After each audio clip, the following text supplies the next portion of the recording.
মাত্র 1 সেকেন্ডে এমন কোনো দলিল আছে যেটার মালিকানা হস্তান্তর করা যায়?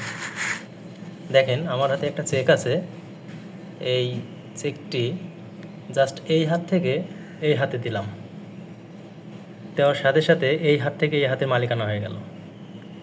এটা চেক বলতেছি, কিন্তু এটা আবার হস্তান্তরযোগ্য দলিলও বলতেছি। তার অর্থ হচ্ছে এটা দলিল হিসেবে ব্যবহার করা যায়, যা নিমিষেই হস্তান্তর করা যায়।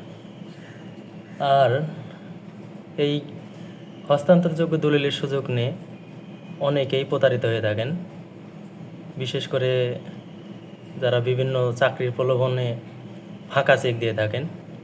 একটা কথা সবসময় মনে রাখবেন, চেকে কখনোই চেকটা ফাঁকা দিবেন না কাউকে। কারণ চেক যদি আপনি ফাঁকা দেন, আপনার প্রতারিত হওয়ার সম্ভাবনা অনেক বেশি। চেকে যে পরিমাণে অ্যামাউন্ট লিখবে, আর এটা যদি মামলা হয়, আপনাকে সেই চেকের 2/3 পরিশোধ করে আপনি জামিন পাবেন। তবে হ্যাঁ, আপনি চেক ব্যবহারের ক্ষেত্রে কিছু সতর্কতা অবলম্বন করলে আপনি খুব কোনো ধরনের বিপদে পড়বেন না।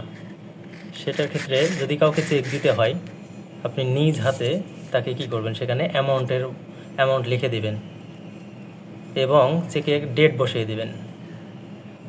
যদি চেকে ডেট বসিয়ে দেন, সেই ডেট থেকে পরবর্তীতে 6 মাস পর্যন্ত আপনার চেকটা ভ্যালিডিটি থাকে।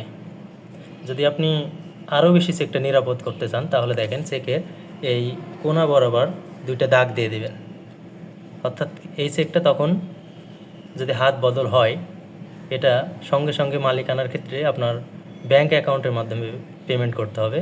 ওটা সরাসরি আর টাকা পেমেন্ট করা যাবে না। এবং এর চাইতেও যদি আপনি আরও বেশি নিরাপত্তা চান, যাকে চেক দিবেন তার চেকে তার যে ব্যাংকে অ্যাকাউন্ট আছে সেই ব্যাংকে আপনার সেই চেক যাকে দিচ্ছেন তার এখানে নাম লিখে নেবেন এবং ব্যাংকের অ্যাকাউন্ট নাম্বারটা লিখে দিবেন, দিয়ে চেক দিবেন। বুঝতে পারলেন? আচ্ছা, যাই হোক, এটা না বুঝলে কিছু যায় আসে না। এখন খুব একটা ইম্পর্টেন্ট কথা বলতে শোনেন, ভিডিওটা শেয়ার করে দেন।